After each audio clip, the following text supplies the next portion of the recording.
No one expects to find their life's love story turn into a tale of deceit. Brian certainly didn't. From my point of view, watching him discover his wife's infidelity was heart-wrenching. There, in the quiet of their bedroom, through a crack in the attic, he saw his world collapse. This film is a raw, emotional journey through betrayal, pain, and the quest for forgiveness. I invite you to watch and see through my eyes how Brian fought his way back from the brink. Brian Welker couldn't help but wear a smile as he wiped away the perspiration from his brow. Earlier that day, he had been promoted to the position of shift supervisor at Harding Containers, effective immediately. The fact that he would now be working the night shift indefinitely was the cherry on top. While most people dreaded working during the night, Brian found it to be a perfect fit for him. His son was a high school junior who actively participated in various sports and clubs. By working nights, Brian could attend his son's classes without having to miss work. Throughout the years, he had worked the night shift on multiple occasions and had developed a system that allowed him to manage it all, including taking naps. It was precisely for this reason that on a warm August day after receiving news of his promotion, he found himself crawling along the rafters of his attic. He had been granted paid leave on Thursday and Friday, providing him with an opportunity to rest and prepare for his new role, which would commence on Sunday evening. Brian had long harbored plans of constructing a small apartment above his detached garage. This space would serve as his personal sanctuary, where he could peacefully sleep during the day. His hope was to avoid the usual disturbances and distractions that often accompany daytime sleep, when most people were already awake. Brian was in the process of laying cable to ensure that he would have internet access in his apartment. Unfortunately, the Wi-Fi signal from the main house did not reach that far. In an attempt to rectify this, he decided to position an extension cord at the far end of the attic, closest to the garage, in the hopes of obtaining a strong signal within his apartment. As Brian worked on unraveling the cable along the entire length of the attic, he began to hear faint sounds emanating from inside his home. Considering it was early afternoon, his wife Brenda must have been at work. Their son Tim was currently staying with Brenda's parents for a few days, so the house should have been empty. Intrigued, Brian maneuvered through the rafters towards the direction of the sounds. With each passing meter, the source of the sounds became clearer. It was his own bedroom. The discussion became significantly clearer as Brian positioned himself above the unused air conditioning vent in the ceiling of his bedroom. Brenda claimed that the old vent was blowing cold air on her at night, resulting in frequent neck pain. He placed the new vent as far away from Brenda's bed as possible, but neglected to seal the old one. This necessitated sealing the hole in the ceiling that was left when the vent duct was removed. Brian simply left it on the ceiling without connecting it to any ductwork. He cautiously lifted the fiberglass insulation on the attic floor and slowly opened the vent. His heart sank when he caught sight of his wife with another man. Despite the pain of the sight, Brian couldn't look away. He couldn't tear his eyes from the disaster that had become his marriage. The couple had been engaged in intercourse for several minutes when Brian's brain finally started working. He set his phone to record video and placed it carefully on the vent so that the camera had an unobstructed view of his marital bed. "I love the way you are," the man whispered. "Your husband never touches you." Brenda weakly protested, mentioning Brian. "It's not about him. He's a good lover and a great father, I'm sure of it. We have sex right here in his bed, but you insist that you like the way he does it. What's wrong with this situation? I don't know why I let you convince me to do this here. Right here, you have no chance of getting caught in your apartment," Brenda moaned. The couple froze for a moment before Brian witnessed the man rolling off his wife. "Do you see how thrilling it is to take risks?" asked Brenda's lover. "Having sex in my apartment is usually great, but doing it in your marital bed is on another level." Brian recognized the man enjoying his wife as soon as he rolled onto his back. It was Bill Grant, a driver for the package delivery company where he and Brenda worked. Tim's class had a girl who was the daughter of a man who had recently gone through a divorce. "That sounds dreadful," Brenda responded, devoid of any genuine emotion. The idea of engaging in sexual activities in my bed just to outdo Brian doesn't sit well with me. It shouldn't be a competition, especially not for men, Grant replied with a soft chuckle. You're an attractive woman and the intimacy is enjoyable.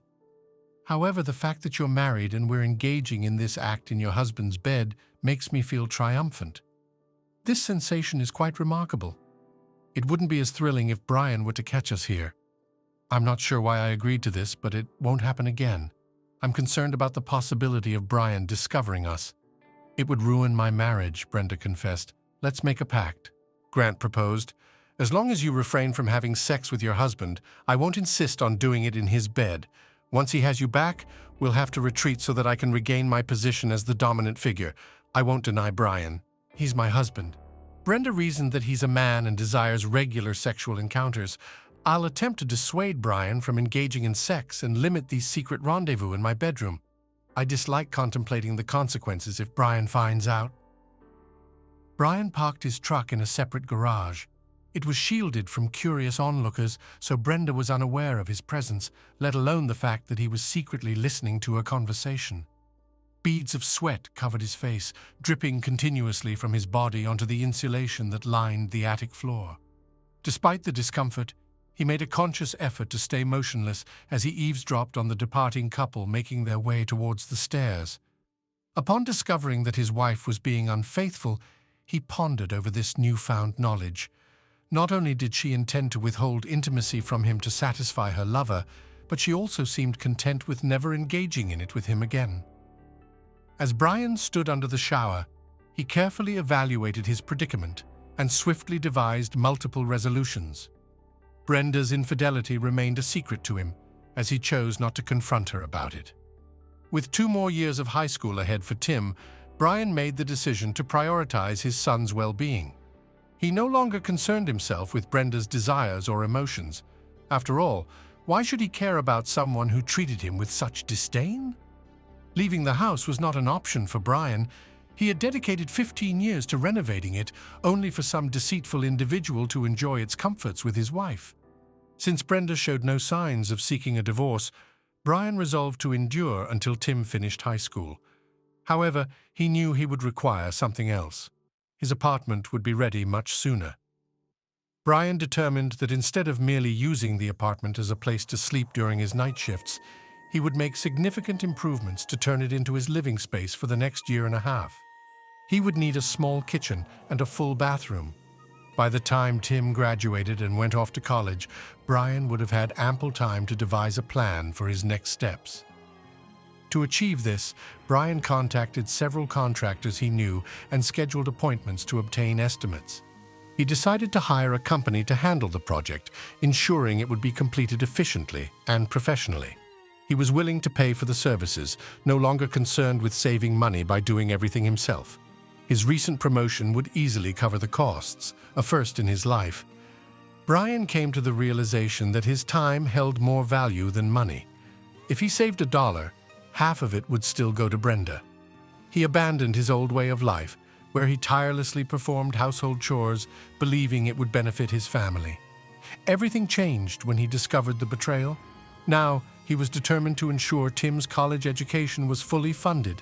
Moreover, Brian intended to rebuild his life and find enjoyment along the way. He no longer harbored any affection for his unfaithful wife. Brian had managed to suppress his emotions by the time Brenda arrived home from work and found him sitting in the kitchen. "Are you already home?" she asked, curious. "Did you leave early for some reason?" Brian observed Brenda closely and concluded that she appeared different to him. He noticed a few wrinkles on her face and that she had gained a few extra pounds. Why hadn't he noticed these changes before? Could his love for his wife have blinded him, causing him to overlook her flaws? It saddened him to think about his sudden shift in feelings towards Brenda. However, it was her choice to have an affair, and he simply reacted to it. "Yes, we have a minor issue at work," Brenda explained. "I've been asked to work some nights, starting tonight. They allowed me to go home, pack my lunch, and rest. I'll return later. It's not right for them to expect you to work nights after a day shift," Brenda reasoned. "Even if you have some free time during the day, you'll be exhausted. You should at least lie down and sleep for a few hours." Good idea, Brian agreed. I'll just crawl under the sheets and wait. Brenda protested loudly, remembering the condition of the bed. I just realized that I need to wash my bed linens, she said. All right, Brian responded calmly, chuckling to himself at Brenda's discomfort. I'll just use the bed in the guest room. There's no need to worry so much. A few hours later, Brian left the house as if he were going to work. He went to a local sports bar, watched a baseball game, and had a few beers. Earlier, he had set up an air mattress in his future apartment. Once he was certain that Brenda was asleep, he parked in the garage and climbed the stairs to the waiting air mattress. Surprisingly, he slept well. The next day, Brian spoke with one of the contractors who happened to be between projects and offered him a very reasonable price. If Brian agreed to start immediately, the contractor's crew would move to a new construction site a few kilometers away in 2 weeks. Brian agreed and signed a contract to begin work on Monday morning. His night shifts would run from Sunday evening to Thursday evening. Prompt 1. Rewrite the text with a different sentence structure. Brenda was taken aback when Brian prepared for bed in the guest room the following night, as she knew he didn't have to work on Friday night. The plant was scheduled to close on Friday night and resume operations on Sunday night. Why are you choosing to sleep in the guest room? Asked Brenda, puzzled. We won't have much time together while you're on the night shift. Wouldn't it be better for you to sleep in our bed? Brian, who had worked the previous night and had a few hours of sleep in the morning while Brenda was at work, responded with his planned excuse. I'm trying to adjust to being awake at night and sleeping in the morning. I don't want to disturb your sleep unless you think we should engage in sexual activity, he suggested, wiggling his eyebrows suggestively. Brenda's reaction was exactly what Brian expected, unaware of her conversation with her lover. He would have missed her brief deer-in-the-headlights look before she forced a faint smile.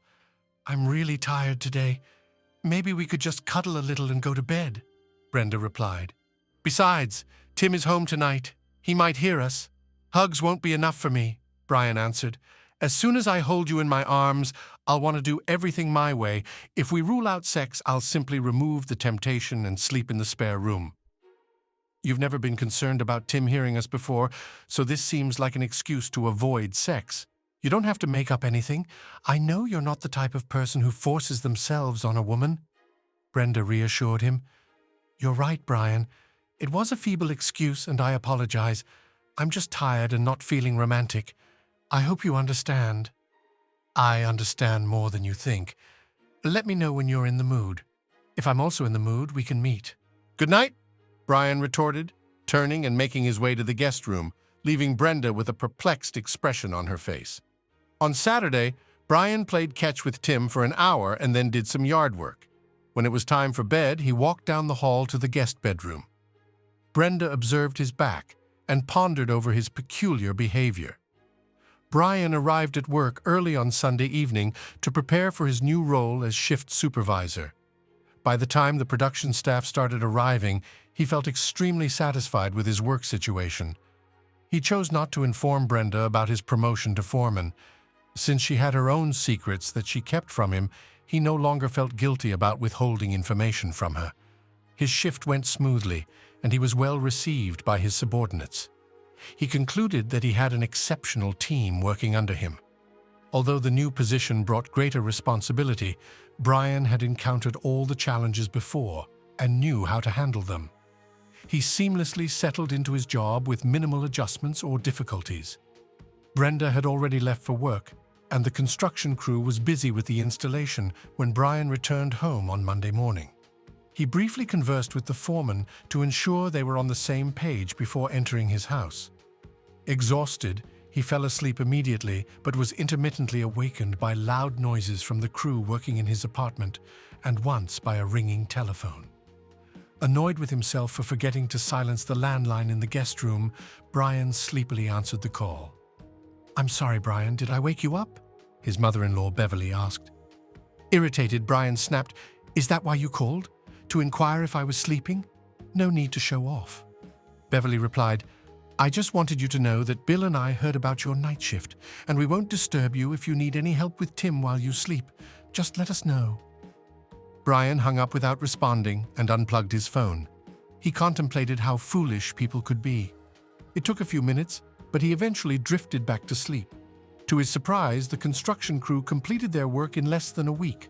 Brian marveled at how the contractor finished the entire renovation in just 4 days. It would have taken him 4 months. Waking up on Friday afternoon, he visited a furniture store and placed an order for a double bed, a compact kitchen table, 4 chairs, and a small sofa. Subsequently, he proceeded to a prominent appliance dealer where he hand-picked a spacious flat-screen TV, refrigerator, oven, and microwave. By Monday afternoon, Brian is confident that his bachelor pad will be fully prepared for him to work full-time. He chuckled, reminiscing about how surprised Brenda was when she returned home from work on Monday to find a group of men bustling around the separate garage. She approached Brian while he was conversing with the foreman and insisted on a private discussion to learn what was happening. "I instructed them to finish the apartment above the garage," Brian explained. "I want to be able to sleep undisturbed throughout the day, without anyone intruding or calling me. I made sure it's double insulated to minimize noise. There won't even be a landline phone since I'll be working nights for a while. I thought it would be advantageous to have a place where I can sleep without disturbing you and Tim. You won't even notice that I'm nearby, and I won't notice that you're nearby," Brenda repeated. "You're my husband and Tim's father. We need the reassurance that you're somewhere close. I'll attend Tim's baseball practices and games, and then I'll bring him home so we can spend quality time together. Don't worry about it. We can all have dinner together. I told you a few days ago to inform me when you're in the mood for some intimate moments, but you haven't accepted my offer yet. Are you bringing this up tonight?" Brian asked. "You're behaving foolishly. Husbands are expected to do more than just engage in sexual activities with their wives whenever they desire. We expect conversation, seduction, and the exchange of ideas. Marriage is not solely about sex. You know that," Brenda replied. "Don't even think about lecturing me on what constitutes a good marriage, Brian. I will always oppose your efforts for this marriage if you don't reciprocate. It will work out just fine. All you have to do is let me know when you want to fulfill my needs in bed." Brenda expressed her frustration, stating that she did not appreciate being treated like a mere object. She firmly stated that no service would be provided until a genuine apology was offered. Brenda expressed her desire to have a pleasant evening at a decent restaurant, but only if Brian apologized sincerely. Surprisingly, Brian responded with a wide smile and walked away, leaving Brenda perplexed. While she had successfully dealt with Bill Grant's inappropriate advances in their marriage, Brenda now felt concerned about Brian's behavior. He appeared different, not like his usual self. Brenda was bothered by his disregard for her. Throughout their marriage, he had always been attentive. Determined to give Brian a memorable evening, Brenda waited for his apology for his rude behavior. She knew that he couldn't go without sex for long. A man cannot be content with only 2 to 3 times a week. Brenda was confident that he would desire what she had to offer. He had always been this way since they first met. He was too young to lose interest in sex. By the following Wednesday, Brian had completely settled into his new apartment. With the upcoming Labor Day weekend, there would be 3 days off. Tim's junior year was scheduled to begin next Tuesday. During dinner on Thursday, Brian asked, "How would you two feel about going to the Diamondbacks game this weekend? They're playing against the Dodgers and it's a crucial match." Tim eagerly exclaimed, "That would be amazing, thanks, Dad." Brenda grumbled, "You know, I'm not really a fan of baseball. I'll decline the offer and find something to do at home." "I'm sure it will," Brian replied under his breath, but loud enough for Brenda to hear. "Everything is settled. Tim and I will go to the game on Saturday." Tim excitedly blurted out, "Wow, I can't wait to tell Scooter. He'll be so jealous. He's a big Dodger fan and used to live in Los Angeles." Brian suggested, "Why don't you invite him to come along? Baseball is more enjoyable with friends, especially if they're fans. I'll call him right now." Tim thanked his dad and hurriedly grabbed his phone. Brenda mentioned that Tim was very happy. Baseball is a wonderful way to connect with boys. Horace is a delightful young man. "Oh my goodness, his actual name is Horace," Brian inquired, shaking his head. "No wonder he has a nickname. What kind of parents would name a boy Horace, unless they despised him?" Tim informed me that Horace, his father, passed away from a brain aneurysm 2 years ago.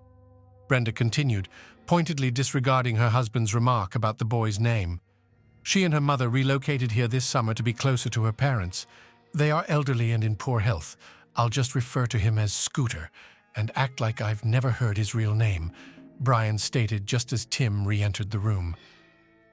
Scooter's mom said he can come, announced an almost carefree Tim. It will be fantastic. On Saturday afternoon, Tim parked his truck in the driveway of a lovely ranch in a nice neighborhood. Before he could react, Scooter was already dashing out the door. He jumped in next to Tim as soon as the pickup was securely parked. "Mr. Welker, Mom wants to meet you before we go. I think she wants to ensure you're not a serial killer," Scooter suggested. "I apologize for that." "No problem," Brian replied, exiting the truck, approaching the house and ringing the doorbell.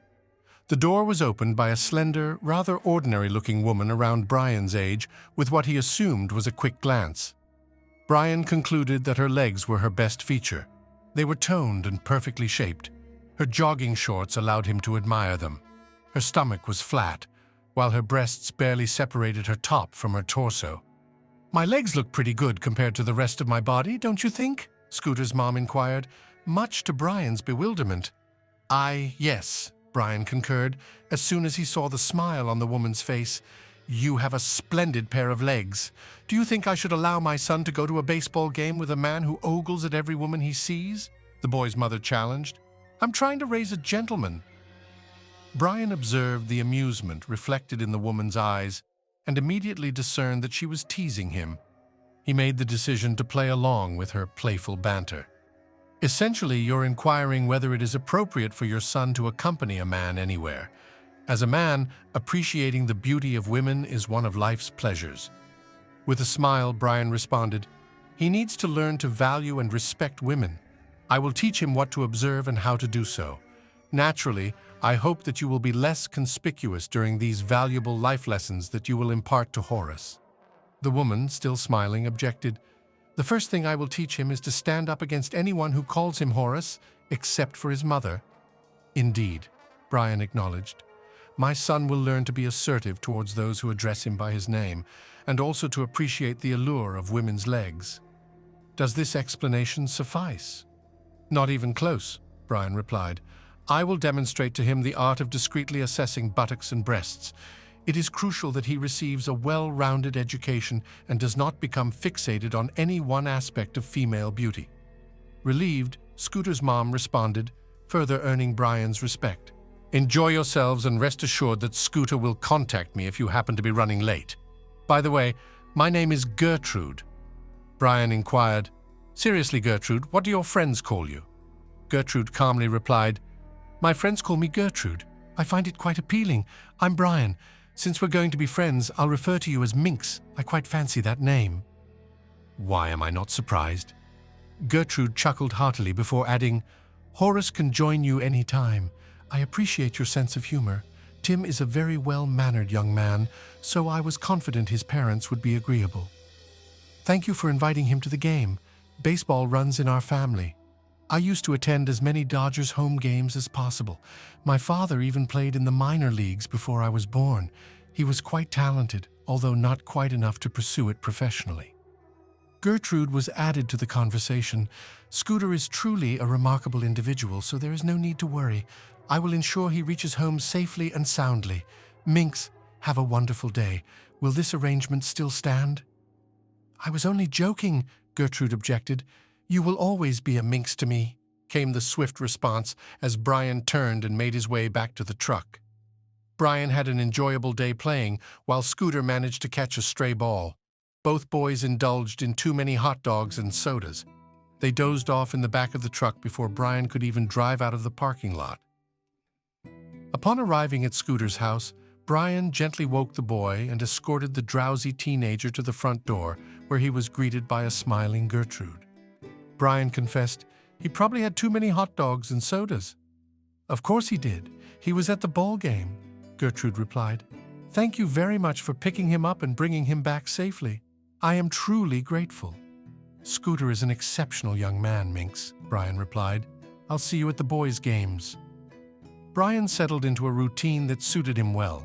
He would return home, have a light breakfast, and then nap from 9 to 3. Thanks to the additional soundproofing and thick curtains on the windows, he usually slept soundly. Brenda would sometimes complain that he always slept in his man cave, even on weekends. She dropped the subject as soon as Brian offered his services. Brian concluded that she was genuinely concerned that Grant would demand intimacy in her bedroom and she would be caught. This arrangement suited Brian just fine. It indicated that she had no plans to seek a divorce at the moment. His goal of remaining married until Tim graduated from high school seemed attainable, as his job as a foreman required less physical exertion. Brian purchased a home exercise machine that promised a full-body workout. To his delight, it worked as advertised as long as he remained diligent in using it. He attended all of Tim's baseball practices, and soon the coach had him assisting a few kids on the sidelines as well. The coach had a new group of players under his guidance. Tim displayed promising skills and showed signs of improvement. However, Scooter surprised Brian with his talent. Although initially unsure and timid, Brian dedicated a significant amount of time working with Scooter, even training together on weekends at a local park.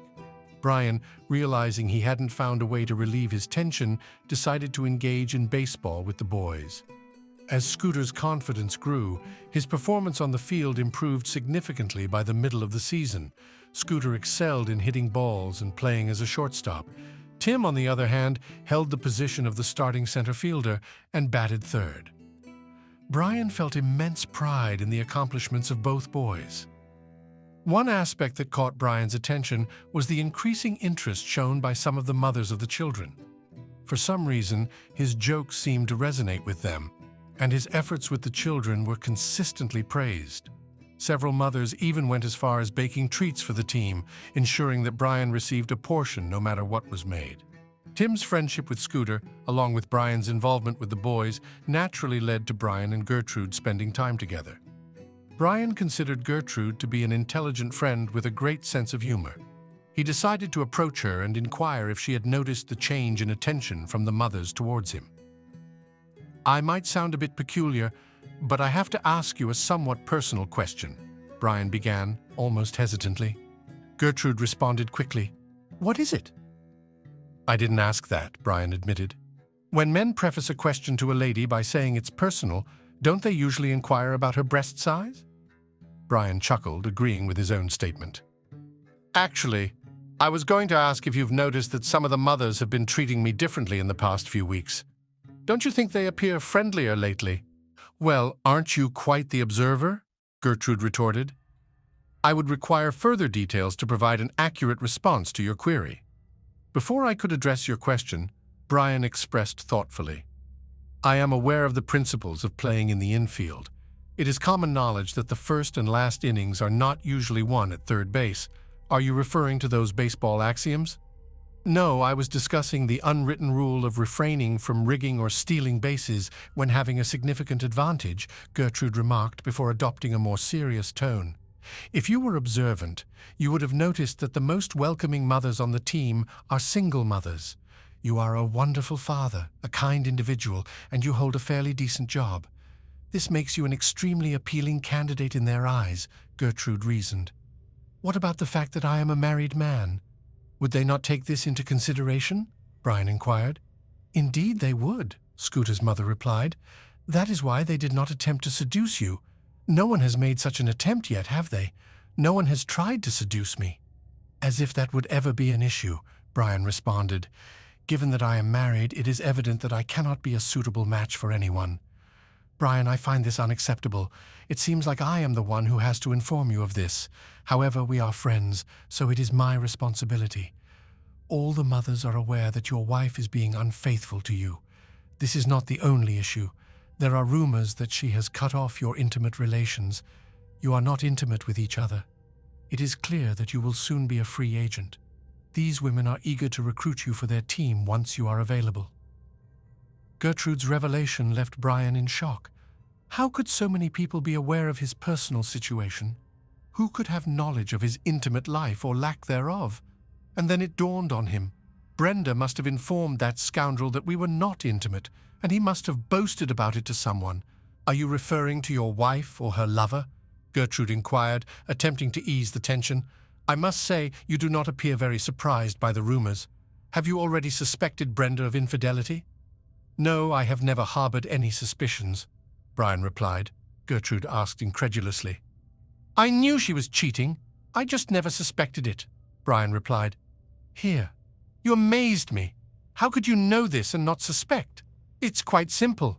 I didn't suspect a damn thing until I found Grant and Brenda in our bed. In a matter of seconds, I went from knowing she was cheating on me to being sure I completely stopped being suspicious. This revelation raises more questions than it answers, said his confused girlfriend. You saw them do the horizontal mambo, but you stay married and don't go to jail. You're not a pervert, are you? Or a guy who likes to watch? Please don't be one of these scum. But I'm not going to. Don't worry about it, Brian assured. I decided to adjust my priorities.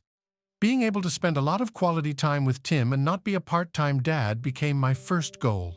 Living with Brenda rather than divorcing her seemed like the best way to achieve this. I started working at night, and it always had a negative impact on our sex life. I built a nice apartment over my detached garage and lived there. I told Brenda it was so I could sleep during the day without being pestered and annoyed by everyday crap. She was unhappy with the sleeping conditions, but Grant told her that every time she had sex with me, he would insist on regaining primacy in our marital bed. This seemed to bother her, but not enough to stop her from having fun with him. She thinks her affair is a secret and wants to keep it a secret. I haven't told her, but I won't have sex with her for any reason. I went to the clinic and got tested for sexually transmitted diseases. I am clean. I wanted to stay that way. Are you serious? Did you hear that? What a bitch. How can she treat a guy like you so badly? What an idiot this guy is. Gertrude was indignant. All the single mothers think you'd be a great match. I think you may have an inflated opinion of my desirability. I've never been a matinee idol. I have a really good job. Brian suggested that this might improve his image in the eyes of some desperate women. Are you kidding? Gertrude observed. You are so beautiful. Your smile is wonderful. You are strong, kind, smart, and great with children. If I weren't so plain-looking and flat-chested, I would have already joined the competition along with my bra. I think I should probably keep quiet. Thank you for being a good friend and letting me know what people are saying and thinking, Brian replied, looking concerned. I had no clue that everyone knew I was a cuckold. It's quite embarrassing. I can't seem to make my own wife happy. I feel like a complete weakling. You're a good person who wants to be a good father to his son. You are strong enough to handle this situation so you can have a great relationship with Tim. Horace also thinks you're pretty cool. Who? Brian inquired. You must be feeling better if you can joke about Horace's name, Gertrude said with a smile. You're a great friend, Minx. You didn't let me bury my head too deep in the sand. I just hope Tim doesn't find out. The cat is out of the bag or very close to it, Gertrude said. Horace mentioned that Tim senses something is amiss at home. You're actively avoiding his mother. He's bound to catch wind of something when so many people are aware of it. You know what worries me? Gertrude added. Scooter is head over heels for Heather Grant. How awkward is this for him and for me? She's a sweet girl. She has no clue what a pathetic loser her father is. I'm just relieved Tim isn't the one sniffing around Heather. What a disaster that would be, Brian remarked. I should be grateful for small mercies. Scooter informed me that Tim is quite taken with Holly Ingram, but that shouldn't come as a shock to you. She attends every game and cheers for his every move, Gertrude said with a smile. Yes, I noticed she's always around. She seems like a nice girl. I knew her father and uncles from school, Brian remembered. They are a good family. 2 nights later, Tim's team competed in the first round of the district championship. Brian realized that as game time approached, he was likely more anxious than Tim. It didn't help that the usual 3 single mothers were determined to catch his attention. Norma Wilson was wearing a revealing top that showcased a significant portion of her ample bosom. She consistently found excuses to lean towards Brian to pick up something or search for something. Brian had to acknowledge that her cleavage was impressive. Brandy Dawn kept her breasts covered but in a very snug sweater. Her slender waist and flat stomach accentuated the allure of her full, firm breasts. She frequently asked Brian questions about the team and players. Gillian Patterson, for some reason, was less subtle and had to stand close enough to Brian to press her impressive breasts against his arm or side. Gertrude grinned knowingly. handing him a soda and a hot dog before returning to her spot on the first base side of the field. Brian noticed that all three ladies had found some excuse to leave his vicinity all at the same time. It seemed peculiar to him until he heard a familiar voice behind him. "I thought I would join my husband this afternoon to watch my son play. I didn't think I'd have to navigate through so many fans to reach him," Brenda said, louder than necessary.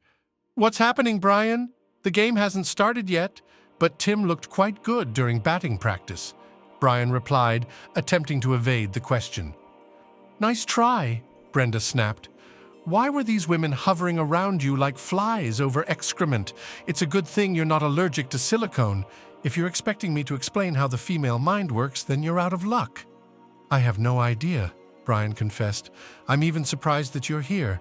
My son is participating in an important game. I'm here to support him. Obviously, there are other mothers here. Obviously, some of them are not just here for their children." "You were too preoccupied to come to the games," Brian observed. "How did you manage to avoid your responsibilities today?" Brenda glanced at her husband when he mentioned her obligations. The game commenced, capturing Brian's attention as he focused on the playing field. The initial two batters were struck out before Tim stepped into the batter's box. Brenda's worry for her son grew when she witnessed the speed of the first serve and how close it came to his head.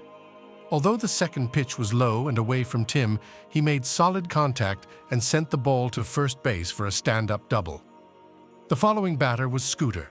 Brenda observed that he appeared older, stronger, and more self-assured compared to last summer. The first pitch narrowly missed Scooter's head, hitting the catcher's glove instead. Brenda overheard Brian chuckling as Scooter readied himself for the next pitch. Brian warned those nearby that attempting to intimidate these two boys would be a grave error.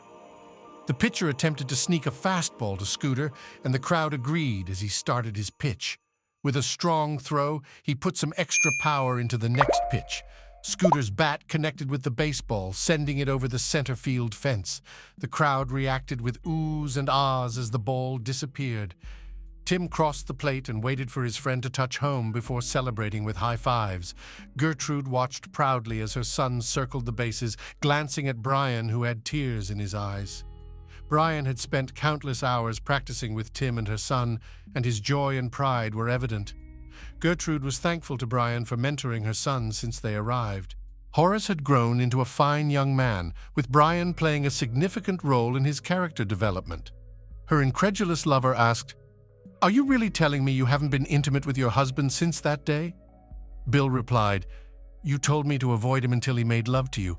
He's been sleeping in the room above the garage since then. We haven't even spoken. He's too young and you're too attractive for him to lose interest in sex." "Is he gay? Or does he have a girlfriend?" Brenda insisted. "He's not gay. He's very loyal and hardworking. He's just tired from working at night." Bill responded incredulously to her lover's accusations. He assured her that the young man working the night shift was not a threat to their relationship. Brenda, on the other hand, defended the man's character and loyalty, emphasizing that he was not interested in her romantically. Grant, however, suggested that the situation could be more complicated than it seemed, hinting at possible infidelity. Despite the differing opinions, the couple remained determined to navigate the situation together. Brenda asserted confidently that Brian would never betray her, emphasizing his strong commitment to their marriage vows. She firmly believed that he was not the type of person to stray and engage in any sordid affair. Bill questioned her actions, asking if this was truly what she believed she was doing. Brenda quickly dismissed his concerns, explaining that it was merely a temporary phase. She justified her desire for some enjoyment by highlighting how she diligently managed the household, cooked, and worked full-time. "We are aware that this situation is temporary." Bill's face lit up with a smile as he pondered over Brenda's statement. "I suppose you are correct. Let us simply savor the intimate moments while they last. Tell me the day when I can completely satisfy you in bed. It still arouses me." Brenda grew concerned when she recalled Bill's words, observing the two girls who were previously near Brian gradually distancing themselves. It was evident that he had some incredibly attractive women with large breasts and toned bodies who were showing interest. She realized the need to safeguard her marriage from the advances of these individuals. That's when she spotted Gertrude sitting by herself. Brenda swiftly devised a plan. She greeted Gertrude warmly and took a seat beside her. "Good to see you, Gertrude. Horace has been excelling in baseball and is such a kind-hearted boy. You must be proud of him." "I am," admitted the tired Gertrude.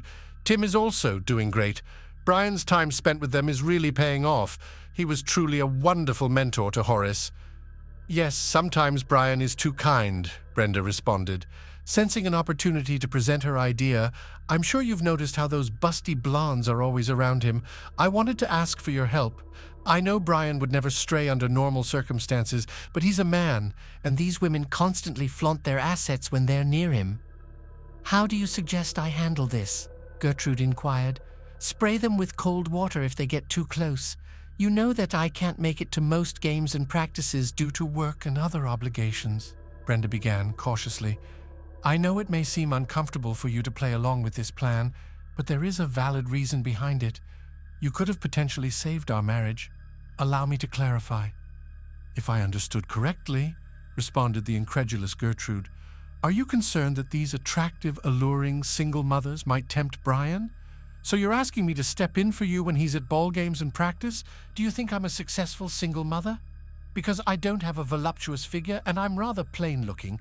I didn't say you were inadequate, I just know Brian. For some reason, he's less likely to be drawn to you than to a curvaceous cheerleader. You would help him uphold his vows. Do you consider infidelity from your partner a non-negotiable?" Gertrude pondered. "Would it be so terrible if he engaged in relations with a few of these willing women while you remained his top priority?" "I hope you're jesting," Brenda objected. "I love my husband, but I will never tolerate betrayal. That truly is the breaking point.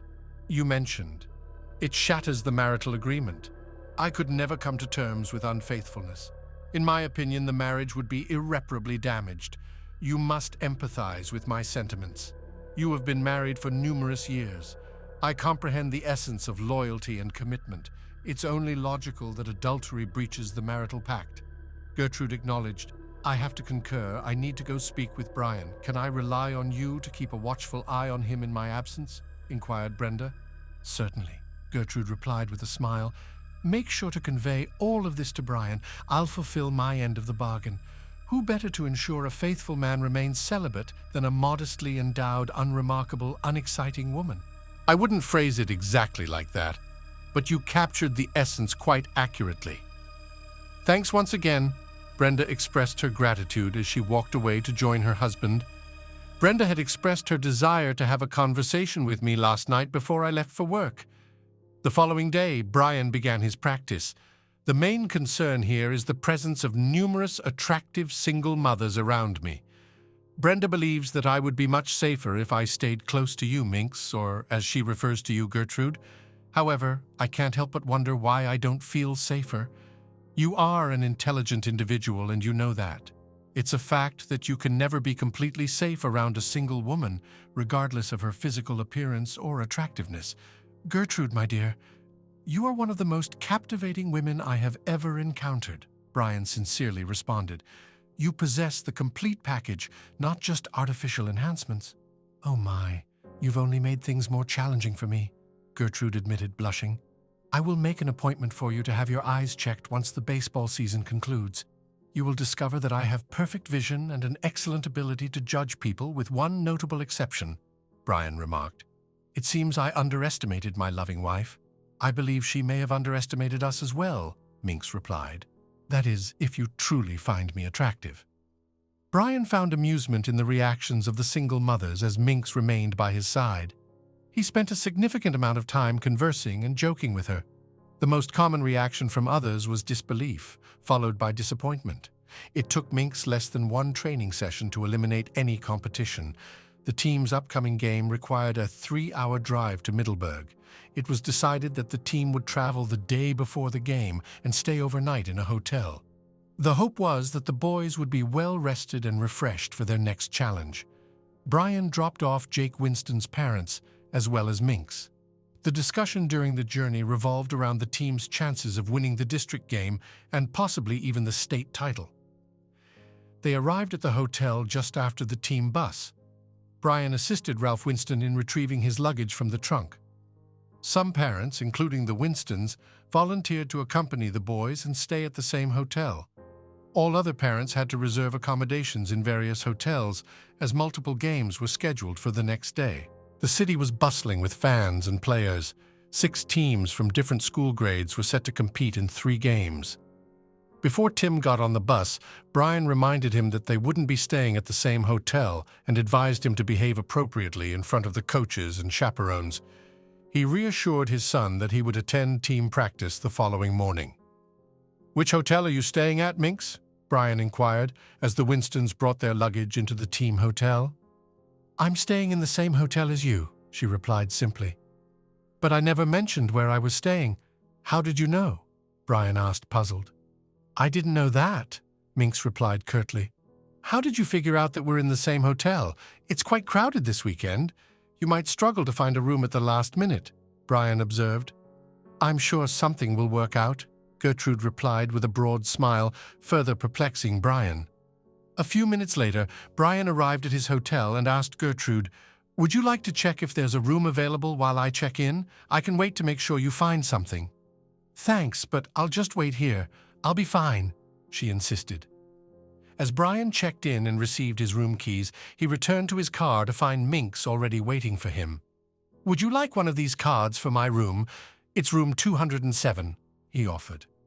"What a thoughtful gesture," Minx exclaimed, taking the keys, kissing Brian on the cheek and saying, "Let's get some rest. It's going to be a long night." The next morning, Brian woke up feeling more exhausted than when he went to bed. Initially, he struggled with the idea of breaking his marriage vows, but Minx helped him rationalize the situation. "Let's approach this logically. Not only did Brenda betray you, but she also agreed to have a sexual relationship with someone else. Even if she hadn't, she would still be jeopardizing your health by engaging in unprotected sex with her lover. Essentially, she rendered sexual relations with her unsafe and unwanted. She absolved you from your vows and marriage contract. It has been over 2 years since I last engaged in sexual activity. I have undergone testing, and the results are clear. You were tested after discovering her infidelity, and you are also clear. I have been taking contraceptive pills for more than a month in anticipation of being intimate with you. Can you provide a valid reason why we should not engage in a physical relationship? Is it due to my appearance? Your wife believed I was the ideal facade for all the voluptuous, attractive women who expressed interest in you. She was aware that I would never harbor any sexual interest in you. Am I simply undesirable? Minx, you are highly sought after. Never deny this fact. I have never been unfaithful to Brenda. This necessitates a shift in my mindset. However, you presented a compelling argument for us to be together." "I'm prepared," Brian stated with a smile. "But there is something else you need to know first," Minx replied. "Both of my parents are in hospice care and their prognosis is not favorable. My brother was sending horror films to his friend. My acquaintance is the baseball coach at the top preparatory school in Los Angeles. If Horace secures a baseball scholarship for the upcoming year, we may consider relocating. I hold you in high regard, but we do not foresee a long-term commitment. This cannot persist indefinitely. Look at us. You are a handsome married man whose spouse is unfaithful. I am a modest woman. Moreover, my son has the opportunity to earn a sports scholarship to a reputable university. I must prioritize what is best for Horace," she concluded. "I am pleased to hear about Scooter," Brian remarked proudly. "He is a commendable individual and a remarkably talented baseball player. I am delighted that he will have the chance to refine his skills in a competitive setting while receiving a quality education. You are the primary reason why prestigious schools are taking notice of him. I am aware of the dedication and effort you invest in him. Ironically, by serving as an exemplary mentor to my son, you have inadvertently provided us with the chance to return to Los Angeles away from you." Brian stated that he does not anticipate engaging in a casual sexual encounter. Perhaps it would be more prudent to abstain from sexual encounters altogether rather than engaging in a one-night stand and reverting back to a monastic lifestyle. "Your intelligence is questionable. I previously mentioned that it is likely we will return to Los Angeles for the upcoming school year, which is still more than 6 months away. Within this time frame, a person could spend a significant amount of time with me. Of course, this is assuming they are not too old to handle a consistent and passionate sexual relationship with a woman who requires a lot of attention. This is something we will need to discover. Will you live up to your nickname, Minx? Brian playfully remarked. Minx assured, I will fulfill this for you. Whenever you require my presence, simply whistle, and I will teach you how to whistle. I have always been told that my whistling skills are quite respectable, Brian quipped. Well, then you must be doing it wrong, Gertrude retorted. The baseball team emerged victorious in the state championship, and Scooter received a scholarship to a prestigious prep school in California. Unfortunately, both of Gertrude's parents passed away shortly before Thanksgiving, within a week of each other. Brian and Tim attended their funerals to offer their condolences. Brian had the opportunity to meet Gertrude's brother and immediately took a liking to him. Brian, I would like you to meet my brother Dexter, Gertrude introduced. Dexter, this is Horace's baseball mentor and our dear friend Brian. Brian exclaimed, Holy shit, your name is Dexter. Dexter confirmed, That's correct. Only Gertrude and our parents ever called me Dexter. I respond to Grim just like everyone else. Brian inquired, What do you call my sister? I refer to her as Scamp, although I couldn't tell you why, Brian insisted. Graham chuckled and replied, I don't think I need to ask. For the first time in months, Brian spent Thanksgiving with Brenda and Tim at her parents' house. Brian found himself preparing to go to bed with Brenda, as they had always spent the night together on Thanksgiving. He couldn't think of a valid reason to change this tradition. Brenda, however, was in no rush to undress in front of Brian. She was an incredibly attractive woman with a beautifully toned physique. It has been quite some time since we last slept together, Brenda cooed. You must be longing for affection. Make love to me. Brian experienced a sense of discomfort regarding his next remark, but he still responded. Are you finally acknowledging the need for proper maintenance? I anticipated that you would reach this breaking point. I would be delighted to bring a wide smile to your face for the holiday and fulfill your desires. You despicable person! Brenda growled, her tone filled with anger. With that kind of attitude, you won't have another chance for years. She questioned, What is wrong with you? You might as well forget that I even considered allowing you to touch me, all right? Brian's only response was to turn over, facing away from Brenda. Although it was uncharacteristic of him, he didn't doubt his comment. His goal of avoiding intimacy with Brenda was actually achieved. However, Brian couldn't help but feel regretful about the current state of their marriage. Brenda was concerned about Brian's sarcastic remark, which made it difficult for her to sleep while lying next to him. She wondered if he was aware of her affair, or if he was simply unhappy about their lack of recent sexual activity. She concluded that she needed to discuss this with Bill. If she was having an affair with Brian, he needed to let go of the idea of having sex with her in their marital bed. This statement could potentially lead to suspicion and cause her husband to reject her, ultimately jeopardizing their marriage. Brian had a set routine that he followed when working the night shift. Upon returning home, he would have a light breakfast and go to bed by 9 a.m. Often, he would wake up around 2 o'clock in the afternoon to find Minx naked in his bed. They would make love for an hour before she left to be home when Scooter returned from school. With baseball season over, Brian would take the opportunity to shower and shave. In the evening before heading to work, Brian would often take a nap. Overall, things were going well for Brian and Minx. One evening in early December, Brian received a call from Tim shortly after arriving at work. Dad, Scooter and I are hanging out with Heather and Holly in Heather's car. It was mentioned that we could be absent until midnight as there will be no classes tomorrow. We have encountered a problem. Heather was operating her mother's vehicle. Unfortunately, we experienced a flat tire and there was no spare tire in the trunk.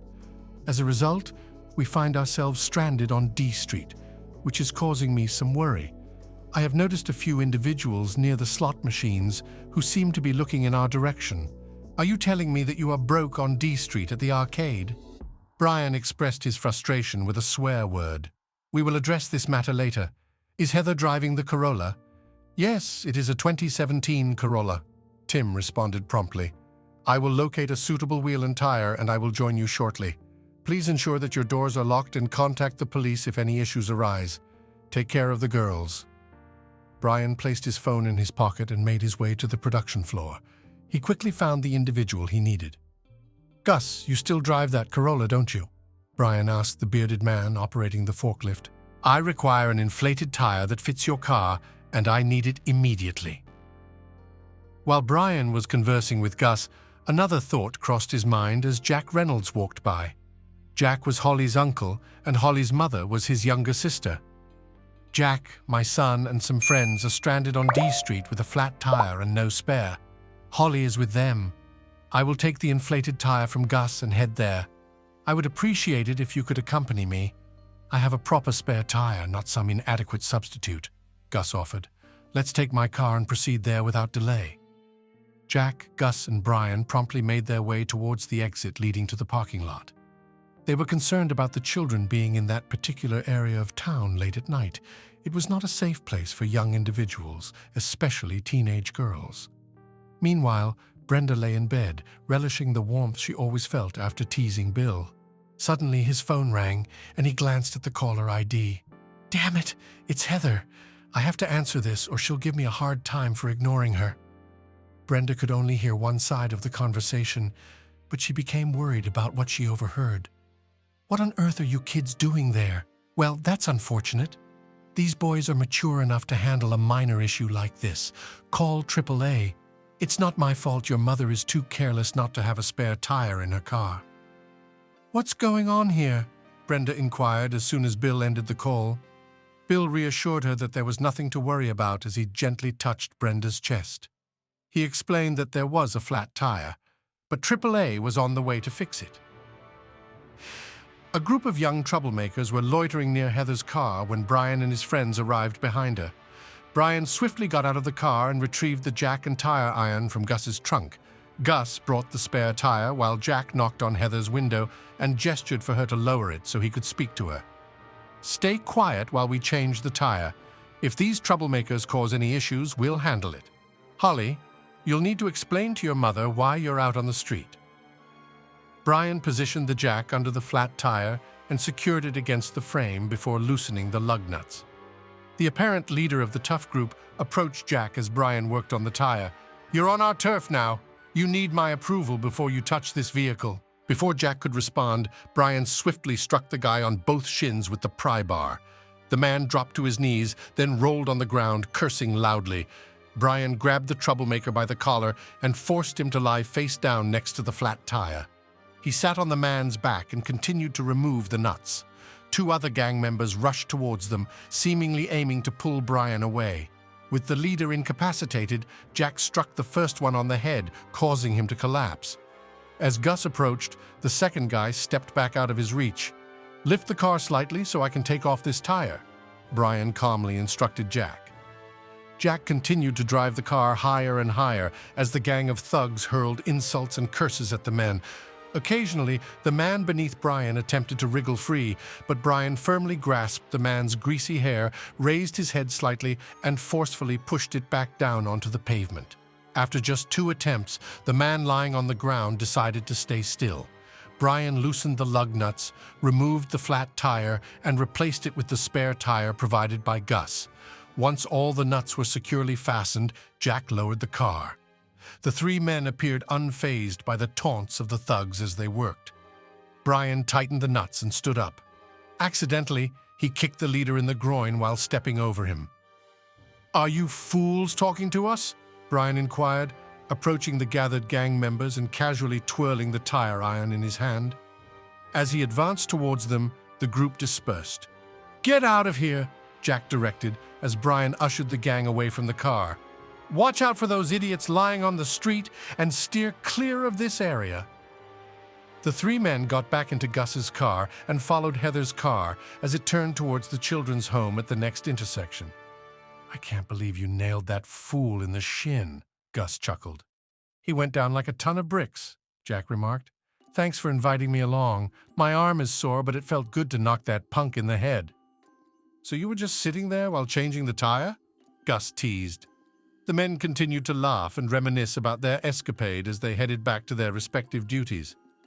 By morning, the tale had circulated throughout the factory. Stories of bravery and excitement were always well received, particularly during the night shift.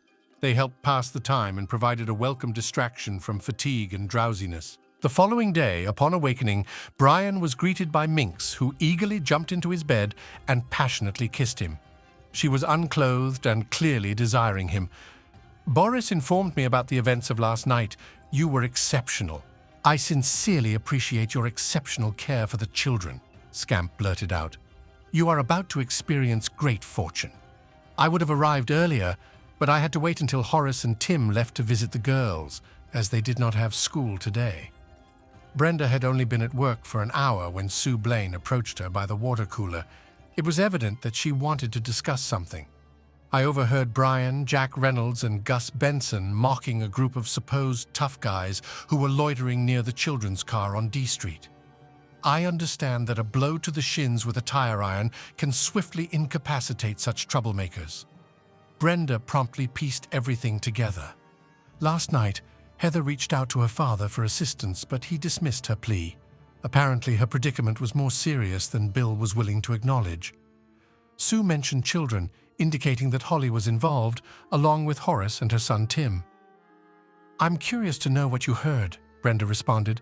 "I would like to ascertain the accuracy of these rumors." By the time Sue finished relaying the gossip circulating, Brenda was seething with anger towards Bill Grant.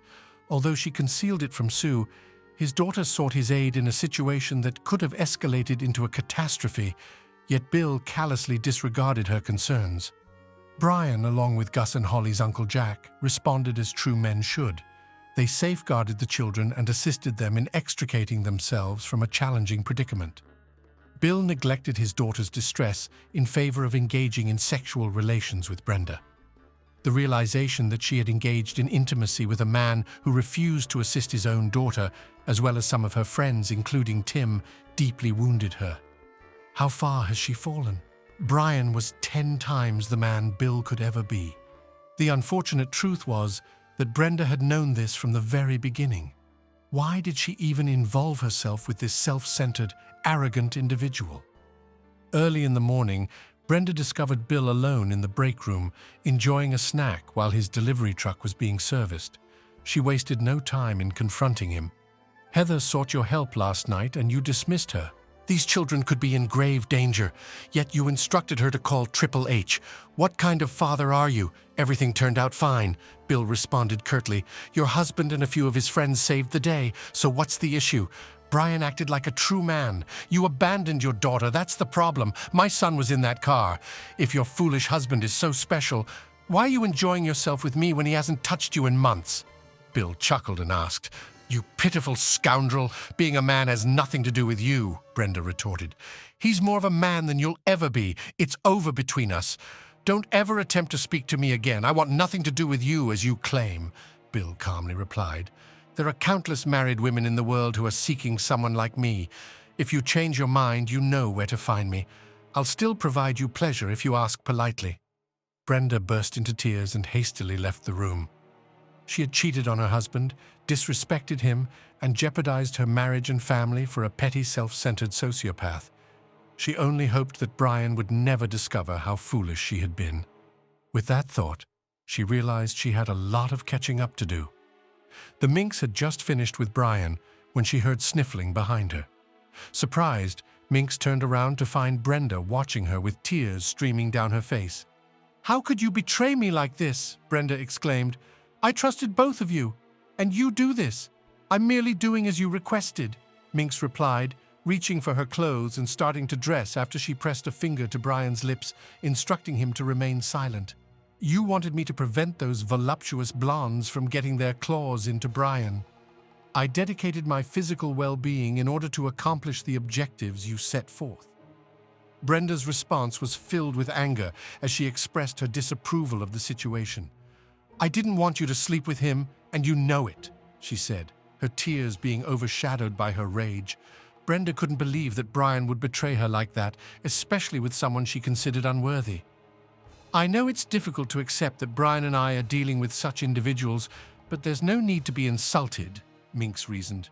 "Your husband was under immense pressure, and I was merely helping to alleviate it. Bill Grant didn't want you to have intimacy with your husband, so Brian had to turn to someone else. Fortunately, I happened to be in the right place at the right time. You should be grateful to me for completely turning Brian off and making Bill happy." Curiosity got the better of Brenda as she inquired about Bill's whereabouts. "By the way, where is Bill? Is he in your bed? Do you know about Bill?" she exclaimed. Minx calmly responded, "Well, yes, I believe most people are aware of Bill. You've been involved with him intimately for months now. He promised you that he would engage in sexual activities with you in your marital bed every time you were intimate with Brian." Brenda, now realizing the extent of the situation, questioned why Brian hadn't said anything or put an end to her affair with Bill. Tears streamed down her face as she sought answers. "If Brian knew, why didn't he confront me? Why did he allow Bill and me to continue for so long?" she asked. Minx replied, "You're a smart woman. What do you think most men would do if they discovered their wife was being unfaithful?" "He would become furious and yell at me. Most likely he would have divorced me," Brenda added, the reality sinking in.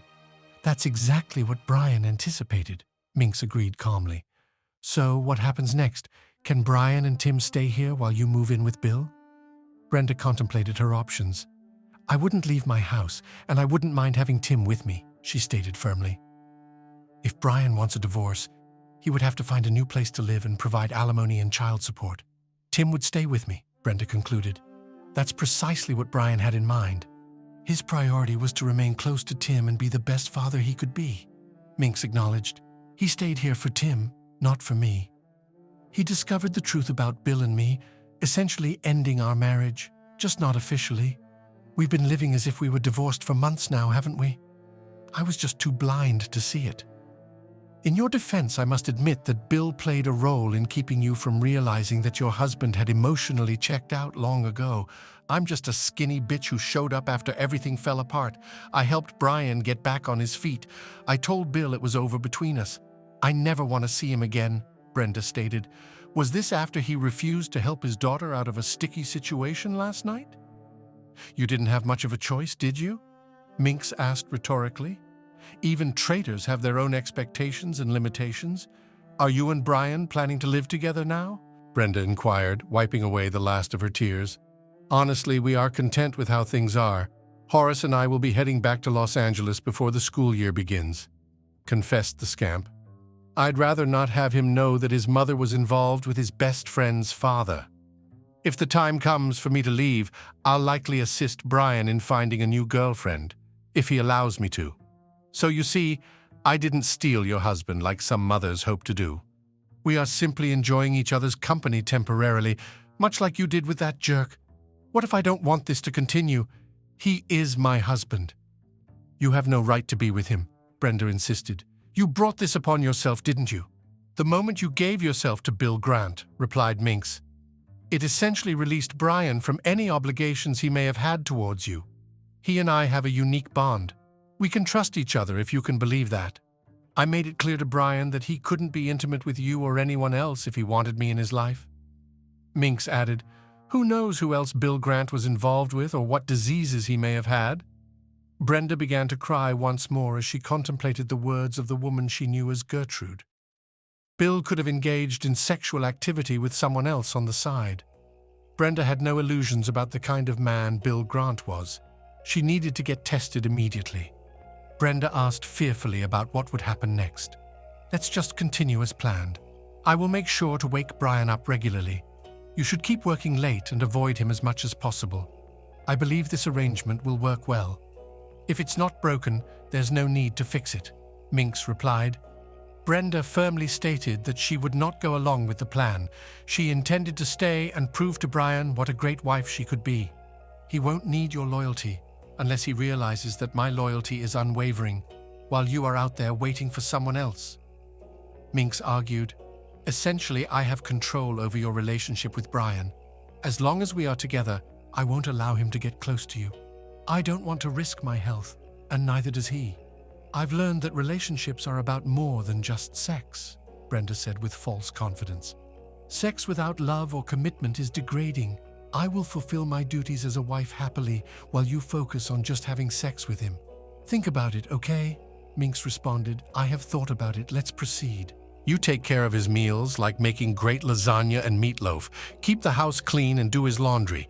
I will take care of his needs in bed as much as possible. Let's see who ends up happier. Brian, I need to express how regretful and apologetic I am for disrespecting you. Can you find it in your heart to forgive me? Brenda pleaded. How can he trust you again? Minx questioned. He may forgive you eventually, but regaining his trust will be a challenge. This is the hurdle that traitors always face. I suggest you make the most of the remaining months as Brian's wife, at least in name. Understand what you are sacrificing for mediocre sex and use this experience as a lesson. Brian is determined to avoid causing harm to his family during Tim's time in school. This will provide approximately 9 months after my departure for every effort to be made in order to reconcile with him. Once Tim completes his studies, it is highly likely that Brian will sever ties with you. Scamp foresaw this outcome.